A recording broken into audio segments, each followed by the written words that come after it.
Hello and welcome. Thank you for joining us. We are now listening to Donato's Artifact. Please make yourself comfortable. Our program will begin shortly.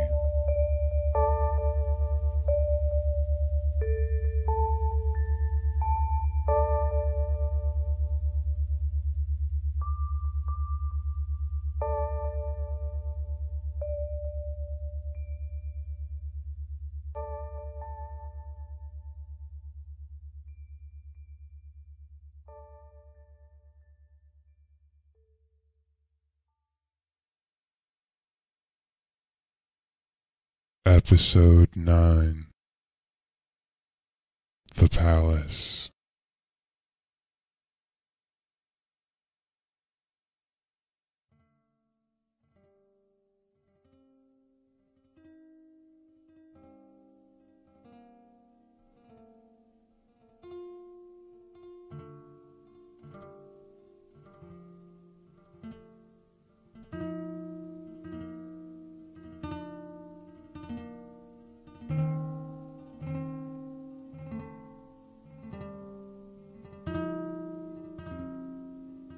We stand alone in a dark corridor,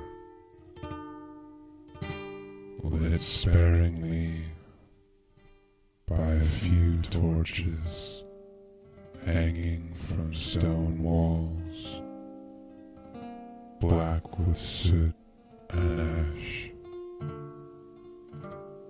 The mortar, dilapidated, peeling from between the irregular bricks.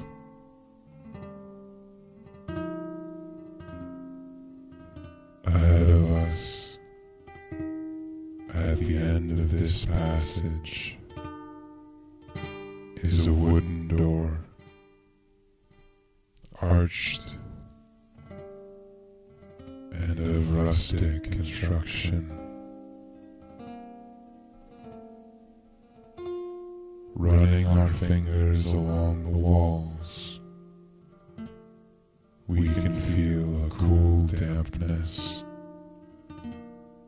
and a faint smell of earth, suggesting we are underground.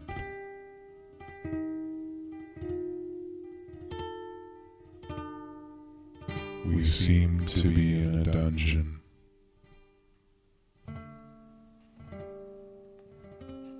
With only darkness behind us, we move forward.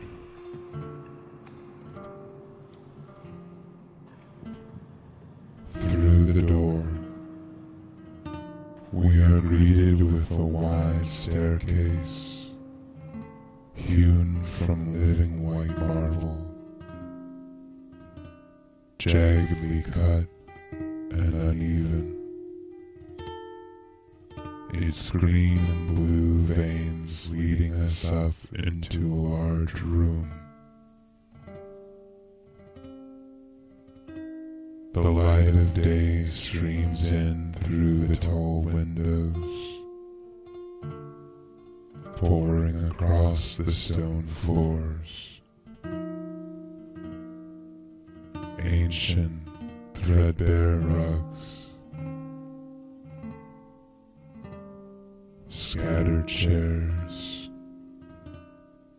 empty barrels,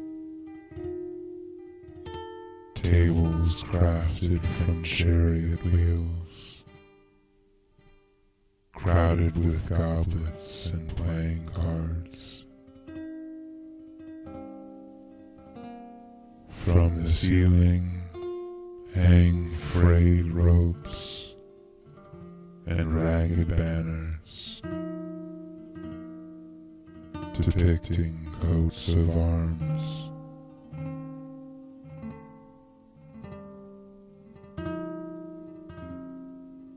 In one corner, many swords lean, forgotten.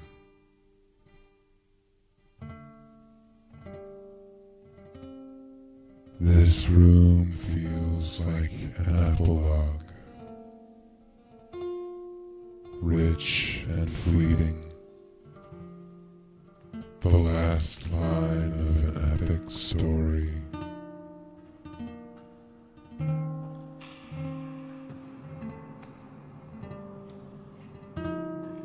What was celebrated here? A victory or a defeat?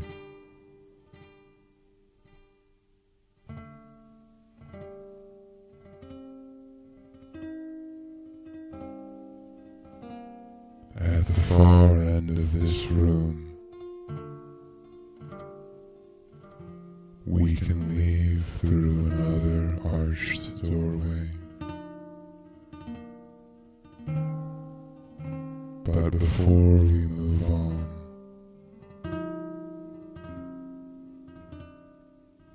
we should collect a sword from the pile.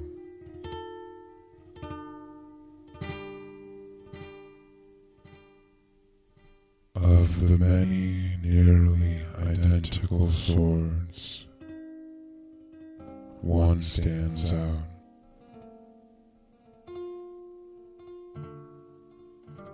An inscription on it reads,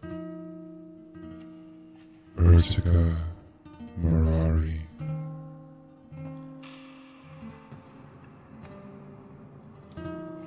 We hold it firmly as it leads our way through the next door.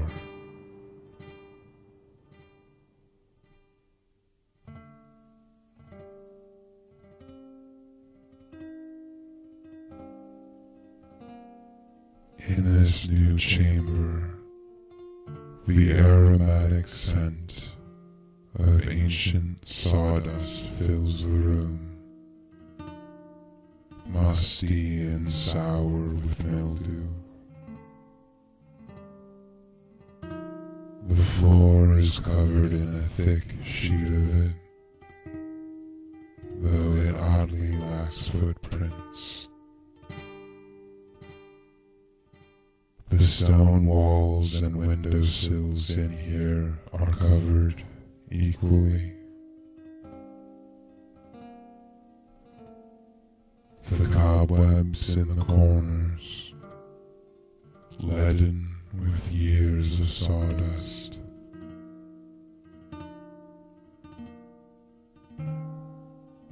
A row of well-worn workbenches divides the room, and projects in various states of finish lay on them, consigned to neglect.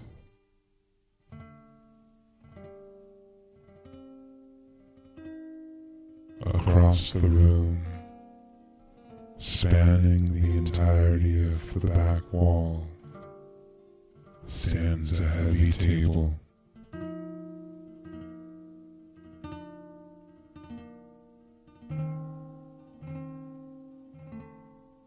An array of carpentry tools, chisels, saws, mallets, lay in piles, buried under the snow-like sawdust, untouched.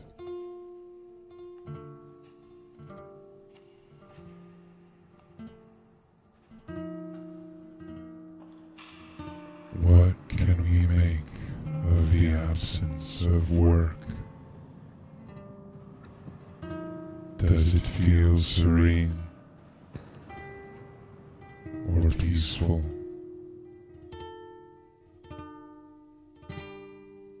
Do we feel vulnerable or defenseless?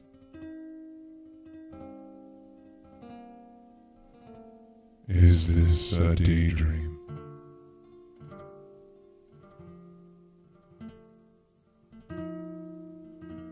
On one of the benches lays a wooden shield, missing its handle.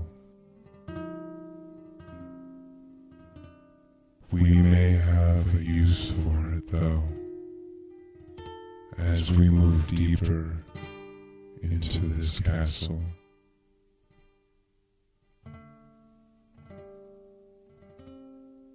We strap our belt through the center and lift it to our chest and continue into the next dark, long hallway ahead, feeling brave, feeling propelled by some effortless energy.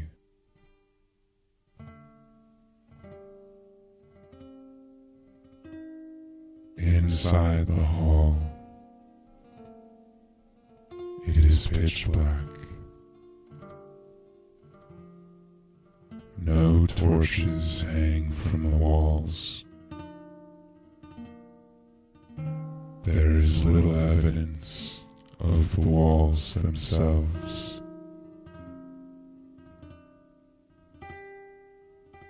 At the other end,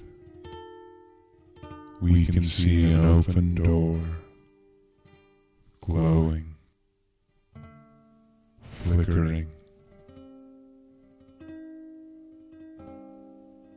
but it is deep, an expanse that is hard to read. As the distance from the last room, with each step,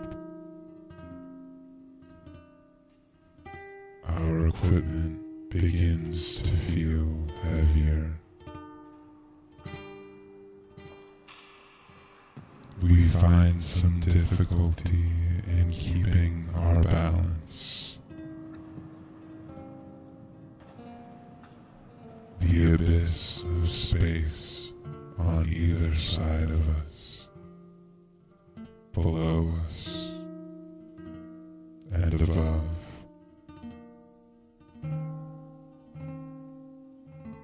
The braveness we felt now begins to shrink inside,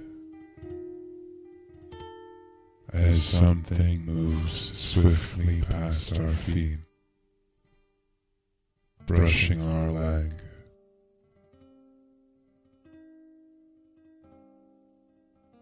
Swinging around, the carpenter's shop now in the far distance. We feel suspended in the gloom. Our pace quickens as the darkness starts to suffocate us. The doorway ahead dances with the light of a fire, and we can smell the smoke as we approach, breathing hard, our heart beating in our ears as we burst through the door and into a large bedchamber lit warmly by a fireplace.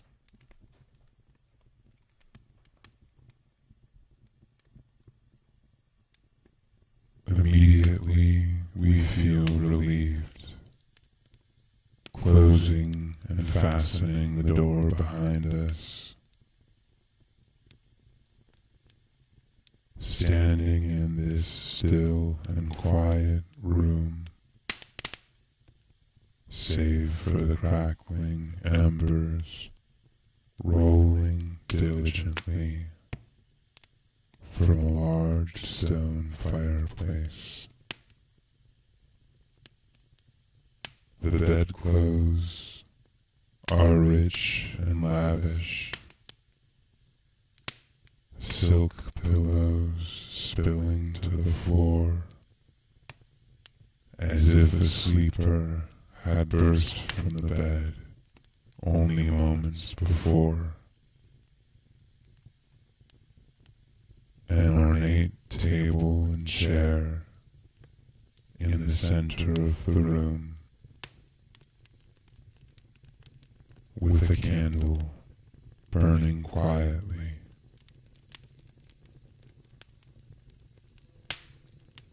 The rest of the room is bookshelves, floor to ceiling,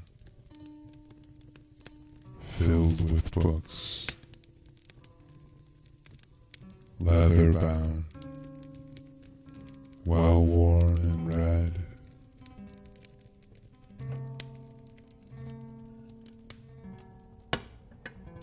A strong urge to rest suddenly sweeps over us. A dull heaviness.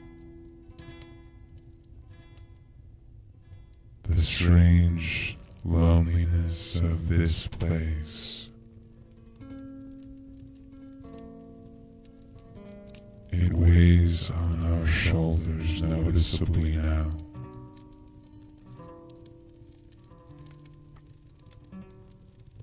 The fire claps cheerfully for us, for our troubles, as we trudge to a bookshelf to find a book to calm our heart and mind.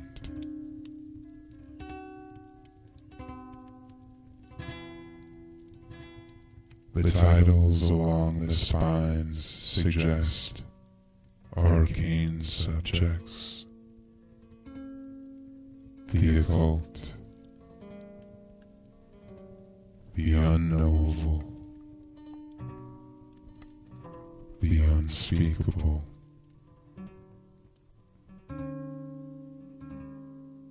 We pull one from the shelf and carry it to the chair, dropping our sword and shield to the floor,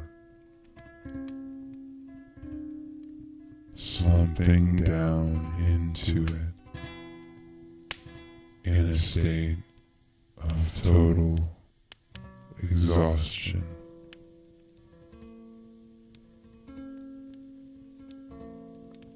And turning the pages, we find ourselves sinking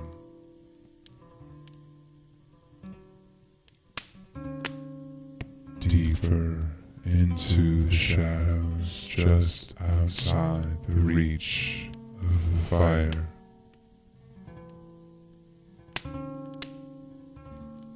Turning page after page, we recede into the corners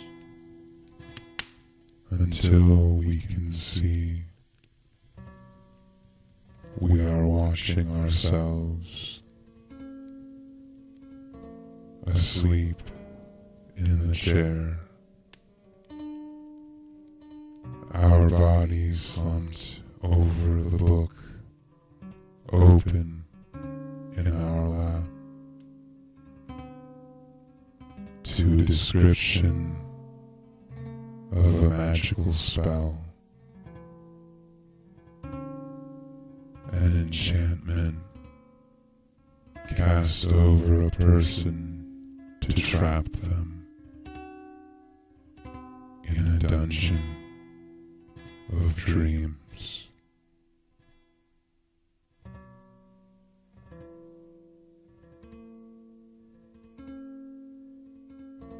We are so still, so quiet, as we watch ourselves drift off to sleep in the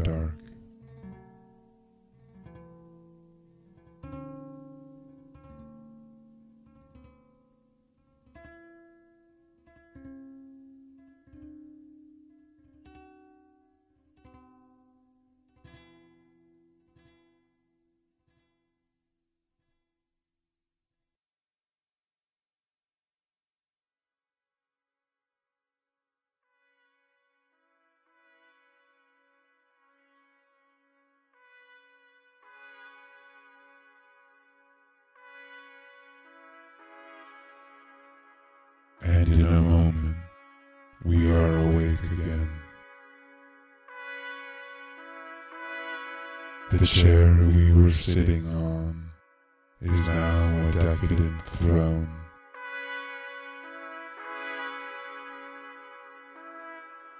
Velvet and gold. Before us, a sun-dappled hall. Beautiful standards between giant columns, billowing happily, full of wind blown from heaven. We can feel our heartbeat slowly rise again in our chest, and our breath returns, true and full. The air clear and real. The dream fades until it is gone. A grain of sand on a beach, far away from here.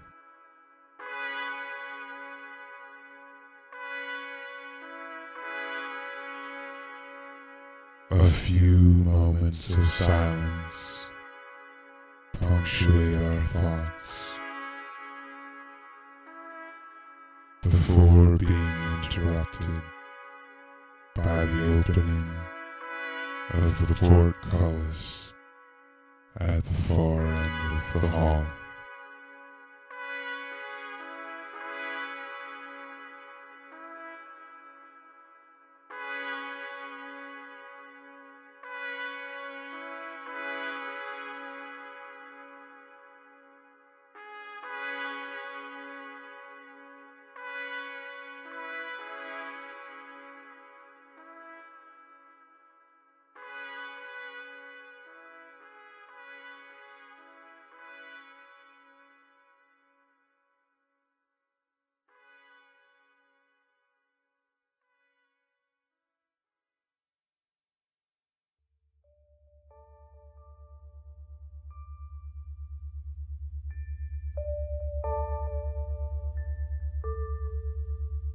This concludes today's program.